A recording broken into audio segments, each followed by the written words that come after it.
Donc maintenant on va parler donc toujours de la fonction exponentielle, mais là on va dériver et étudier les variations d'une fonction dans laquelle il y a une fonction exponentielle. Donc dans la question petit 1, c'est simplement un calcul de dérivée, et dans la question 2, c'est plutôt une étude de fonction avec donc à l'aide de la dérivée déterminer les variations. Je voulais te mettre sur pause et je passe à la correction directement. Donc dans cet exercice petit 1, il faut tout simplement dériver. Donc là, il n'y a pas de, c'est purement calculatoire. Je rappelle donc le cours. Le cours, donc la dérivée d'exponentielle, c'est elle-même, donc ça c'est par définition de la fonction exponentielle. Et par contre, dès qu'il y a autre chose que x dans l'exponentielle, donc une fonction u, la dérivée d'exponentielle de u, c'est u' exponentielle de u. Donc attention donc à pas avoir un raisonnement simpliste qui consiste à dire la dérivée d'exponentielle c'est elle-même, et donc quoi qu'il arrive, j'ai rien à faire. Donc quand il y a exponentielle de u, vous devez dériver devant l'exponentielle, donc et bien sûr c'est en multiplication. Donc c'est u' fois exponentielle de u. U n'est pas dérivé ici, d'accord, dans l'exponentielle.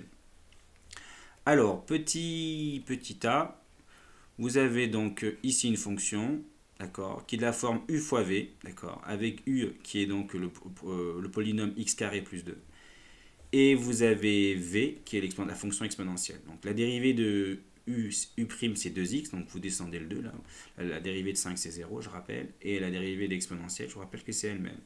Donc la dérivée c'est u' fois v plus u fois v'. Donc une fois que vous assemblez tout le puzzle, vous obtenez ceci. Bien sûr, souvent, il est par automatisme pensé à factoriser, c'est pas obligatoire, mais c'est bien pour quand les exercices seront plus compliqués. Quand vous dérivez, ben, si vous pouvez factoriser par exponentielle, faites-le.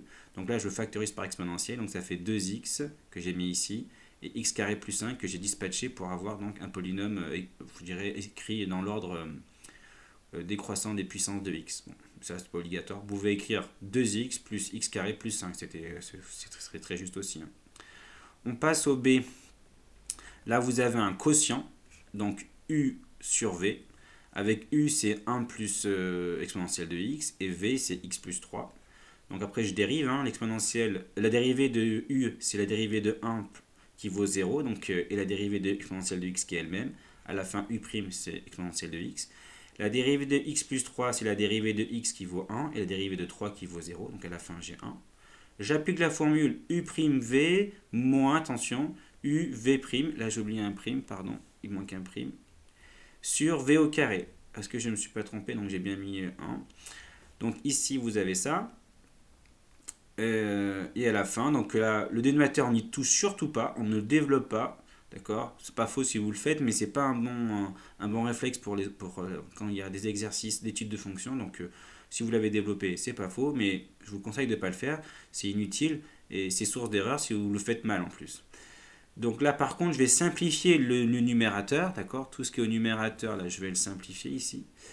Alors, donc je développe bien sûr ce qui est ici. Et là, fois 1, ça ne change rien. Donc là, on retrouve. Par contre, il y a un moins ici, là. Donc je vais supprimer, donc point 1 ça ne change rien, mais par contre je vais développer par rapport à moins 1, du coup ça va faire moins 1 moins exponentielle. Là je développe par rapport à exponentielle de x, ça fait x fois exponentielle de x plus 3 fois exponentielle de x. Ok. Et ensuite, qu'est-ce que je remarque? Il y a des exponentielles que je factorise, la exponentielle de x, de x et de x. Ça va faire donc déjà ici exponentielle 3 exponentielle de x moins exponentielle de x, ça fait 2. Et là il y a x, donc ça fait x plus 2 en facteur. Et le moins 1 est tout seul.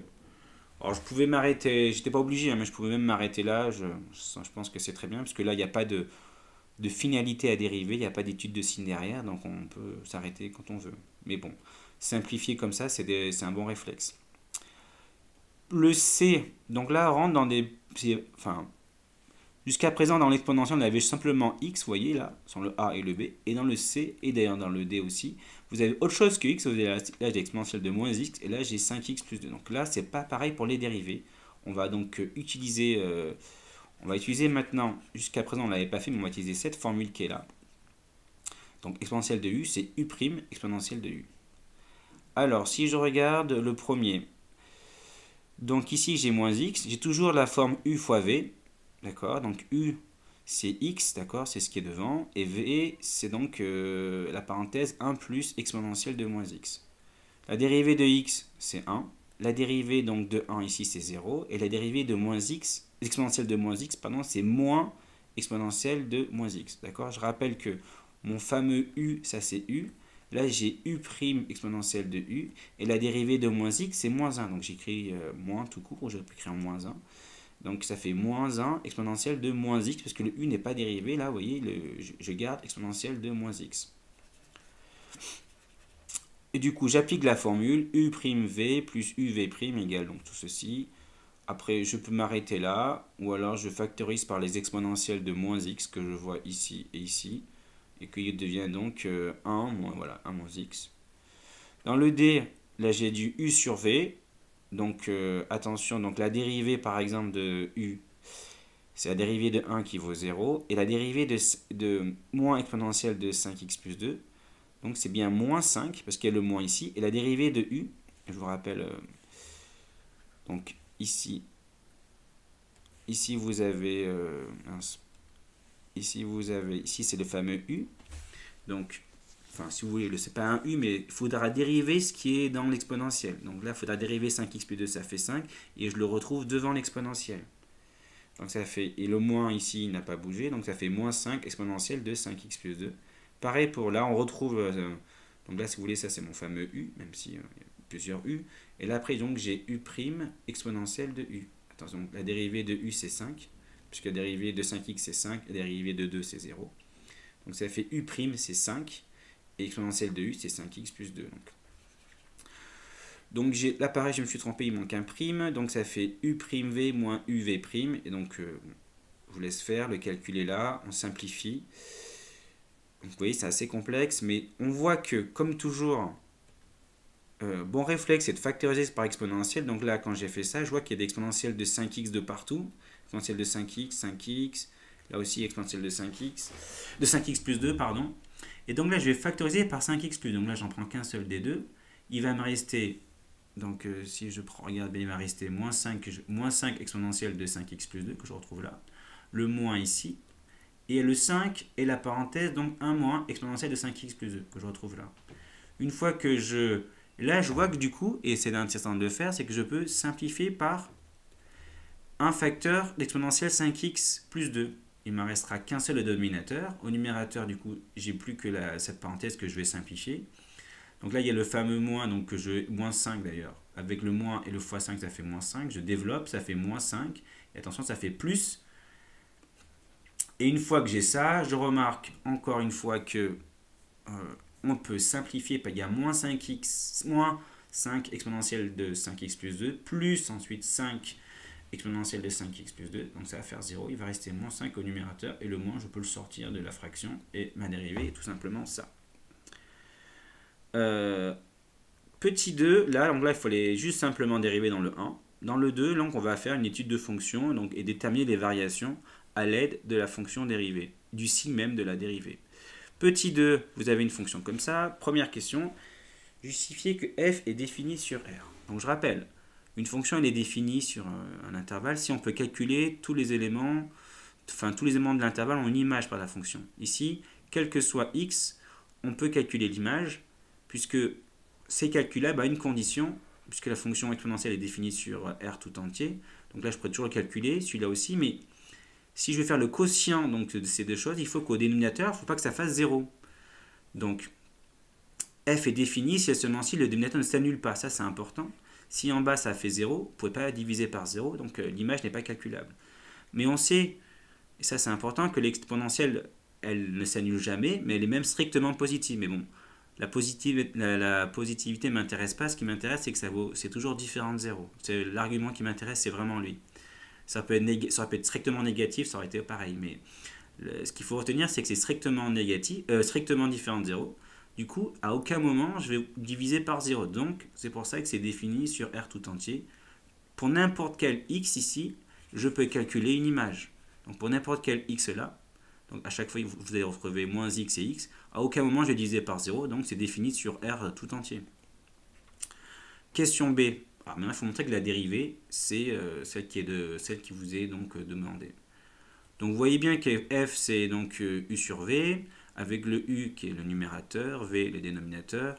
Bon, v c'est facile, la dérivée c'est elle-même. La dérivée de u, je vous rappelle que comme à cause du moins, on va retrouver un moins qui est là. Vous avez donc encore la même erreur, parce que j'ai dû faire des copier-coller, c'est u' v moins u v' ici.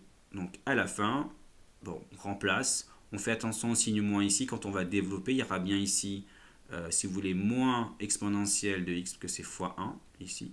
Après, moins exponentielle de x fois exponentielle de moins x ici. Attention, souvent il y a des erreurs à ce niveau-là. Qu'est-ce qu'on remarque? C'est que déjà, ici, je ne l'ai pas dit, mais exponentielle de moins x fois exponentielle de x, je peux rassembler dans une seule exponentielle et faire moins x plus x. Ça va faire 0.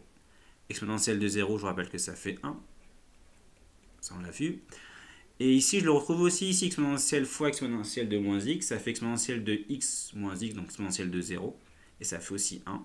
On a donc moins 1, si vous voulez, là, je ne l'ai pas détaillé, mais si je pars d'ici, ça va faire moins 1, moins exponentielle de x, moins 1, sur donc exponentielle de 2x. Parce que je rappelle que exponentielle de x au carré, on l'a vu précédemment, mais x au carré, c'est comme on a le droit de, ça revient multiplier par 2 à l'intérieur de l'exponentielle. Et ici, évidemment, si je poursuis, ça va faire moins 2 moins exponentielle de x sur exponentielle de 2x. Et donc là, ça va faire le moins, j'ai factorisé par moins 1, si vous voulez, le moins je le sors, ça fait bien 2 plus exponentielle de x sur... ok. Et donc c'était ce qui est demandé. Maintenant, déduire le tableau de variation. Donc vous savez normalement que le signe de la dérivée donne les variations de la fonction f. Donc ce qu'on va faire ici, on va étudier le signe de la dérivée. Donc pour étudier le signe de la dérivée, donc ici je rappelle que f' de x, c'est donc moins plus loin exponentielle de 2x, et c'est 2 plus exponentielle de x. Donc ici on a un quotient, donc c'est très bien pour étudier le signe. Donc pour que ce soit plus simple, ce que j'ai fait, j'ai donc mis le moins qui est là, je l'ai mis au numérateur, je l'ai affecté au numérateur. J'aurais pu l'affecter au dénominateur, mais c'est un choix que j'ai fait. Donc là, j'ai mis, on va étudier le signe du numérateur, on va étudier le signe du dénominateur, et après, par la règle des signes d'un quotient, j'aurai le signe de f'. Ça, c'est important de comprendre ça. Donc, premier point ici, je vous ai dit que, on l'a déjà dit dans l'exercice, que l'exponentielle de x, c'est toujours strictement positif. Donc, si j'ajoute 2, ça va être supérieur à strictement à 2. Donc, si je multiplie par moins, ça sera strictement plus petit que moins 2. C'est-à-dire que c'est tout le temps négatif. Il n'y a aucune valeur annulante ici. Il n'y a aucune séparation avec un 0. Non, c'est pas possible. Pareil pour exponentielle de 2x. Comme exponentielle de x est strictement positif, il en va de même de exponentielle de 2x. C'est strictement positif. Il n'y a pas de valeur annulante pour exponentielle de 2x. Donc, par contre, c'est strictement positif. Mais quand vous faites le quotient d'un négatif par un positif, vous avez un négatif. Donc on applique la règle des signes d'un quotient. Et donc, si la dérivée est négative, la fonction f, elle est décroissante. Voilà. Voici des variations. La fonction même est strictement décroissante sur R tout entier. Donc l'exercice est terminé.